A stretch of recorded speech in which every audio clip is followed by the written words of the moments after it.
خود ہی فرما دیا من النبیین. بس اس ترجمے کی روح سے اس بات کا امکان کھلا ہے کہ محمد رسول اللہ صلی اللہ علیہ وآلہ وسلم کے غلاموں میں سے خدا ان 4 مراتب میں سے جو مرتبہ جس کے لیے مناسب حال سمجھے اس کو عطا کر دے. یہ امکان کھلا ہے. لیکن یہ مرتبہ اپنے درجہ کمال تک کتنوں کو ملے گا اس کا فیصلہ کرنا کسی انسان کا اپنے کے بس کی بات نہیں، سوائے اس کے کہ حضرت اقدس محمد رسول اللہ صلی اللہ علیہ وآلہ وسلم کے ارشادات کی روشنی میں یہ مسئلہ حل کرے. حضرت مسیح موعود علیہ السلام کا یہ موقف تھا کہ دیکھو امتی نبی کے متعلق تو قطعی قرآن کریم سے بھی روایتیں ملتی ہیں، آیتیں ملتی ہیں، اور حضرت صلی اللہ علیہ وسلم کی پیشگوئیاں بھی موجود ہیں. مگر جو بھی کہے کہ میں امتی نبی ہوں اس کا فرض ہے کہ اپنی تائید میں قرآنی آیات بھی پیش کرے اور احادیث بھی پیش کرے.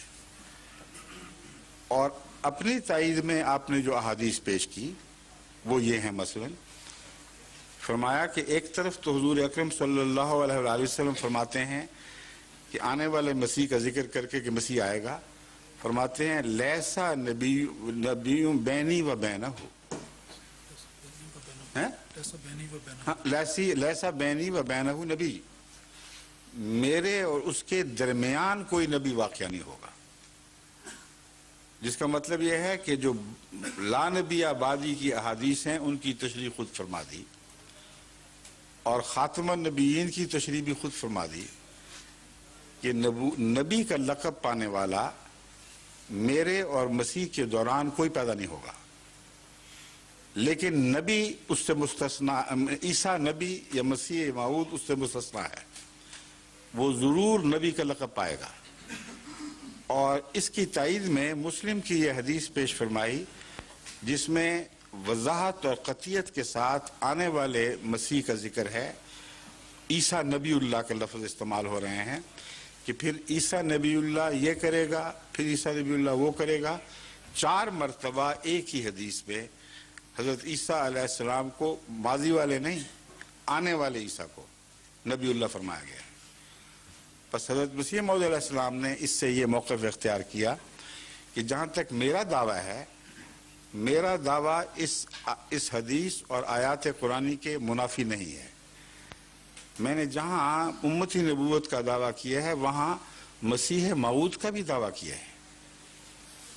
اور کوئی مسیح سچا مسیح ثابت نہیں ہو سکتا جب تک حضور کے فرمان کے مطابق 7 نبوت کا دعویٰ بھی نہ کرے، کیونکہ ان دونوں کو آپ نے باندھ دیا ہے. اس لیے علماء سے پوچھیں، یہ آپ کا کام ہے، ان سے پوچھیں کہ تم مسیح کا انکار کر رہے ہو اس بنا پر کہ اس نے نبوت کا دعویٰ کر دیا ہے، اور اگر وہ نبوت کا انکار کرتا تو یہ حدیث تم اس کے سامنے لا کھڑا کرتے کہ تم کیسے مسیح سچے ہو گئے، محمد رسول اللہ تو مسیح کو نبی اللہ کہہ رہے ہیں. تو نہ ادھر پاؤں رکھنے دیتے ہیں نہ ادھر پاؤں رکھنے دیتے ہیں. امر واقعہ یہ ہے کہ تضاد اگر ہے تو ان کی سوچوں میں ہے. حضرت صلی اللہ علیہ وآلہ وسلم کی پیشگوئیوں میں کوئی تضاد نہیں ہے. تمام احادیث ایک دوسرے سے منطبق، ایک دوسرے کی تشریح کرنے والی، ایک دوسرے کے مطابق ہیں. جہاں لا نبی آبادی بڑے زور سے فرمایا ہے وہاں یہ بھی فرمایا کہ لیسا بینی و بینہ نبی، اس کو لا نبیہ کی زد میں نہ لانا، کیونکہ جو آنے والا مسیح ہے وہ ضرور نبی ہوگا اور میرے اور اس کے درمیان کوئی نبی نہیں. اور پھر اس کا ذکر کر کے اس کو نبی اللہ کہہ دیا. حضرت مسیح موعود علیہ السلام کا یہ موقف تھا کہ میں تو اپنے حق میں دلائل قرآن اور حدیث کے پیش کر رہا ہوں، لیکن نبوت اگر امتی نبوت آ سکتی ہے تو صرف مجھ تک محدود نہیں ہے، آئندہ کے لیے بھی آ سکتی ہے. کیونکہ خدا اس فیض کو بند نہیں کرے گا اگر کوئی اس لائق ٹھہرے خدا کی نظر میں کہ اس کو مسیحیت یا نبوت کا مقام عطا کیا جائے تو خدا کے ہاتھ کوئی نہیں باندھ سکتا.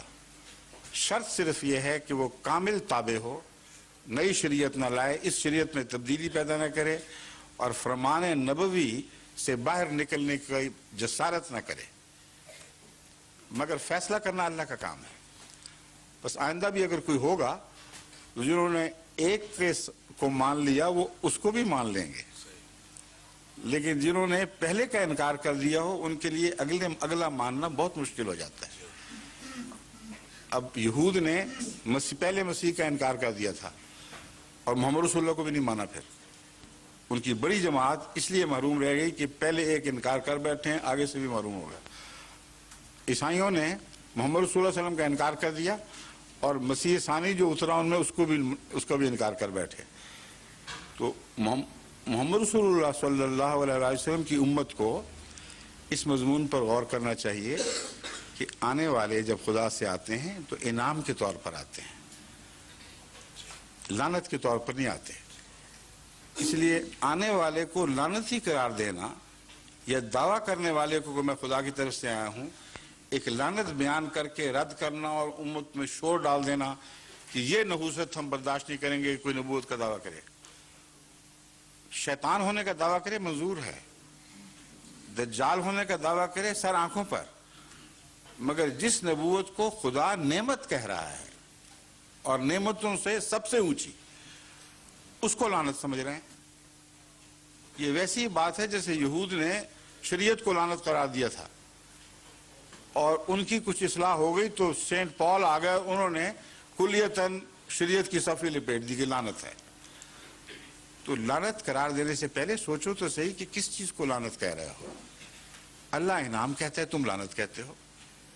یہ حق تو ہے کہ یہ کہو کہ اس انعام کا یہ شخص حقدار دکھائی نہیں دیتا، مگر انعام کا دعویٰ کرنے والے کو ملعون کہنا یہ عقل اور کتاب کے فیصلے کے خلاف ہے۔ ٹھیک ہے، اللہ حافظ۔